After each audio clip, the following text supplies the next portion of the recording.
मेरे हाथ में पेंसिल है, पेंसिल के ऊपर भगवान राम उकेरे हुए हैं। नवरत्न भाई, राज समाचार में आपका बहुत बहुत स्वागत है सर। बहुत बहुत सर धन्यवाद। पेंसिल क्या सोची सर? सर देखो, दिमाग में मेरे इसी प्रकार से आया कि उस टाइम पे जो अयोध्या के अंदर राम मूर्ति का जो स्थापित की जा रही थी, तो उसे मन के अंदर मैं देखा था कई लोग हैं ना, तो अपने स्तर पर नए नए कार्य कर रहे थे। तो मैंने भी दिमाग में आया कि क्यों भी अपने स्तर पर नए नए कार्य किया जाए। तो इस प्रकार से है कि मेरे मन में आया कि क्यों न अब की बार पेंसिल की नोक पे श्री राम जी की मूर्ति बनाई जाए। तो उसी को देखते हुए फिर मैंने एक पेंसिल ली, पेंसिल के जो ऊपर लीड होती है उसके ऊपर मैं छील के और थोड़ा कार्विंग करके वो राम जी की मूर्ति बनाई थी। और वो राम जी की मूर्ति क्या है, 1.3 सेंटीमीटर की इतनी छोटी थी वो। अच्छा, तो कमाल ही हो गया सर। मतलब भगवान राम दिख रहे हैं उकेरे हुए, इतनी छोटी छोटी डिजाइन। अगर शीशे में सर उसको दिखना पड़ता होगा। बिल्कुल बिल्कुल, ये क्या है, मैग्नीफाइंग जो ग्लास होता है ग्लास उससे होता है। थोड़ा उसे देखना पड़ता अच्छा, ये आपको बता दें, इनका नाम गिनीज बुक वर्ल्ड रिकॉर्ड में भी नाम है इनका। कई सर्टिफिकेट है सर गिनीज के तो। यूनिक वर्ल्ड रिकॉर्ड्स में भी है, इंडिया बुक रिकॉर्ड्स भी है, यूनिक भी है, अभी नया वर्ल्ड रिकॉर्ड भी है। ये कहाँ में बना सर? ये अभी जो मैंने अभी 2 mm की जो चम्मच थी ना वुडन की, सर वो भी आपके पास? बिल्कुल बिल्कुल, वो आपको दिखाई नहीं देगी, वो इतनी छोटी है। मतलब मेरे आंखों से दिखाई नहीं आंखों से दिखाई नहीं देगी, आपको ऐसा लगा कुछ छोटा सा तिनका पड़ा हो वो। अच्छा, उस पे मिला सर ये? जी बिल्कुल, देखो ये दो ये वाली थी ना, ये तो ग्रेफाइट होती ना, ग्रेफाइट। हाँ, उसको निकाल के 100 कड़ी चैन की बनाई थी, वो आप उसको गले में पहन सकते हो। क्या बात कर रहे हैं? बिल्कुल बिल्कुल, गजब। एक हाँ सर, ढंग से रख देता हूँ। मैं रखता हूँ। अच्छा, इसको भी सेफ्टी से रखना बिल्कुल पड़ेगा। बिल्कुल। भगवान जी सर। अच्छा, एक बात है, ये बोस है, ये कब कब मिले हैं आपको? और देखो, सबसे पहले जो मेरा जो वर्ल्ड रिकॉर्ड था ना, जो मैंने जो सबसे पहले शुरुआत की मैंने, तो 2006 से की थी मैंने। 2006 के अंदर मैंने एक सबसे छोटी लालटेन बनाई थी। वो लालटेन देखो ना लाइट से चलती है ना सेल से चलती है। जो पुराने ज़माने के अंदर जो मिट्टी का तेल जो केरोसिन यूज़ में लेके जो बनाते थे ना, जो जलती थी, उस वो भी टाइम आपके पास है? वो मेरे पास नहीं है। उस टाइम पे मैंने कहीं सेल कर दी थी उस टाइम पे, लेकिन उसके बाद मैं कभी सेल नहीं करता ऐसे यूनिक चीज़ें। तो उसमें पैसा चाहिए था। हाँ नहीं, पैसे क्या है, मैं एक एग्जीबिशन लगाया था, तो उस टाइम पे क्या है, कोई आए तो उनको मैं जला के बताया था, तो बोला कि सर इसका हाउ मच है ना प्राइस। तो मैंने उसको प्राइस बताई थी, तो उनको वो अच्छा लगा। तो फिर मैंने उसको उस समय के अंदर मैंने 1.5 लाख रुपये में इसको सेल करी थी, मात्र इतनी सी थी वो। लेकिन उसके बाद फिर मैं यूनिक चीज़ें मैं सेल करता नहीं मैं। अच्छा, अब यूनिक चीजें आप सेल नहीं करते हैं।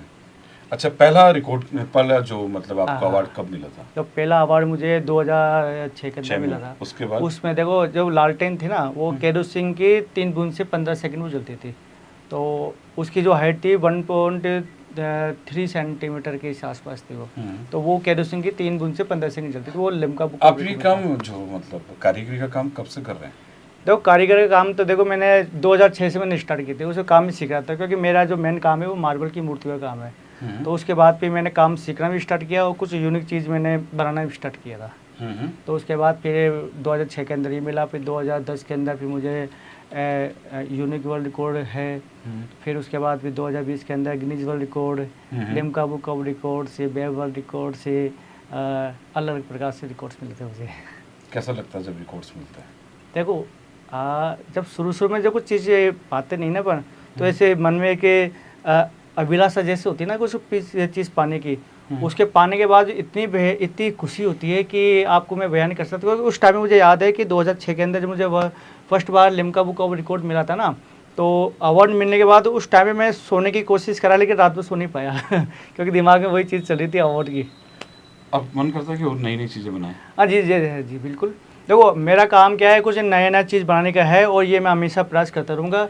और जैसे कुछ वक्त अच्छा, आएगा। बिजनेस क्या आपका? तो बिजनेस मेरा मार्बल की मूर्तियों का है। मेन अच्छा। मेरा मार्बल, और जो मिनिएचर जो काम है मेरा एक शौक है ये। मतलब ये शौक के लिए करते बिल्कुल हो? बिल्कुल, ये शौक है मेरा, और इसी से मैंने। आंखें आपकी 6x6 होगी फिर तो? बिल्कुल बिल्कुल, मुझे एकदम क्लियर दिखता है पास से। मेरे को तो चश्मा लगा तो दिक्कत हो जाती है। एकदम क्लियर है मेरे पास के आके, कोई प्रॉब्लम नहीं है। और इसका क्या मैं देखभाल भी करता हूँ, जैसे मैं मिनिएचर। आप जयपुर से ही हैं? बिल्कुल बिल्कुल, जयपुर से मेरा क्या महेश नगर का काम है। जयपुर में महेश नगर है मेरा। अच्छा, महेश नगर में रहता है। अच्छा, एक बात है, जब आपने शुरुआत की थी, सपना क्या था? रिकॉर्ड का ही था क्या?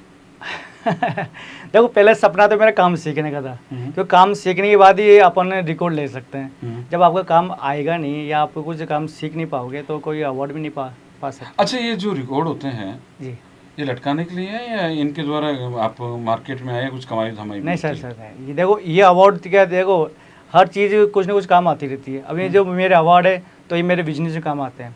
ये मार्बल की मूर्तियों का क्या, जैसे आप आए कोई भी आए तो देखते नहीं, हैं। मतलब इन रिकॉर्ड्स का फायदा मिला क्या? हाँ बिल्कुल फ़ायदा है इस चीज़ का। अब आगे क्या बनाने का मूड है? देखो आगे का तो मैं कह नहीं सकता, क्योंकि वक्त के अनुसार जब उस मार्केट में क्या चीज़ चल रही है तो उसके अनुसार मुझे बनाना पड़ता है। बिल्कुल। नरोत्तम भाई एकदम सीधे साधे आदमी हैं जो बस कहते हैं वक्त के अनुसार जो हो जाए, क्योंकि कई बार क्या होता है लोग अवार्ड लटका तो लेते हैं लेकिन उनका घर नहीं चल पाता है। तो मैंने इसलिए इनसे पूछा क्या ये अवार्ड आपको कमाई भी देते हैं? क्या देखो एक मन में होता है कि हाँ मेरे को कमाई मिले, उसी हिसाब से मैंने इनसे पूछ लिया था। एक छोटा सा, एज कितनी है? 37। 37। 2006 में पहला अवार्ड, यानी 6-4-10 यानी 18 साल हो गए। हाँ। छोटी सी उम्र में, क्योंकि पिताजी एक्सपायर हो गए थे, भाई थे। नहीं मतलब 18 मान लिया, 18 साल की उम्र में आपको अवार्ड मिल गया। बिल्कुल बिल्कुल। पिता नहीं है? पिता नहीं है। यानी आप खुद काम सारा करते हैं? वैसे देखो हम 3 भाई है। 3 भाई में बड़ी भैया है, वो पेंटिंग का काम करते थे। उनमें से जो बड़े हैं वो मूर्ति का काम करते हैं, तो उनके बदलते ये काम स्टार्ट हुआ है। हम 3 भाई 3 बहनें हैं। यानी तीनों एक जगह हैं? हाँ। ये। तो पिताजी नहीं थे तो आपको पता है कि यानी संयुक्त परिवार है? बिल्कुल बिल्कुल। इनकी फोटो देखिए, वसुंधरा राजे सिंधिया जी के साथ भी है। अच्छा, सुरेश मिश्रा जी भी हैं? बिल्कुल। वाह, अवार्ड्स काफ़ी हैं। गहलोत जी हैं।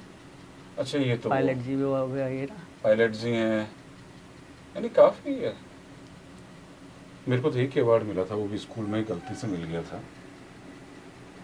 दौड़ रहे थे तो तीसरा नंबर मेरा आ गया था। मेरे को आज तक अवार्ड नहीं मिला कोई बस।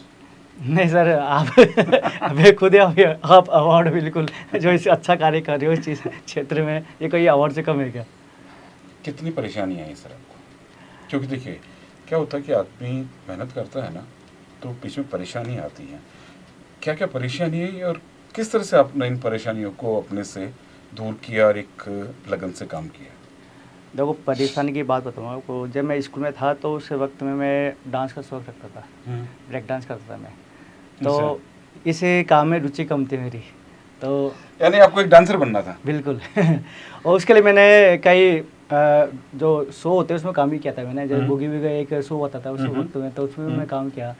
और दैनिक भास्कर की तरफ से एक शो हुआ था, उस पर काम किया मैंने।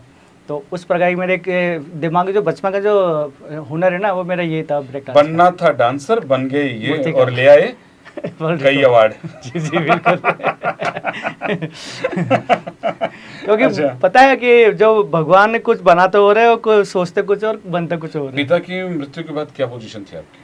उनके देखो पिताजी की मृत्यु के बाद हमारी पोजीशन एकदम डाउन थी बिल्कुल। जैसे कहते हैं ना, संभालने वाले बड़े ही थे, उन्हीं को पता था कि परिस्थिति कैसे चली।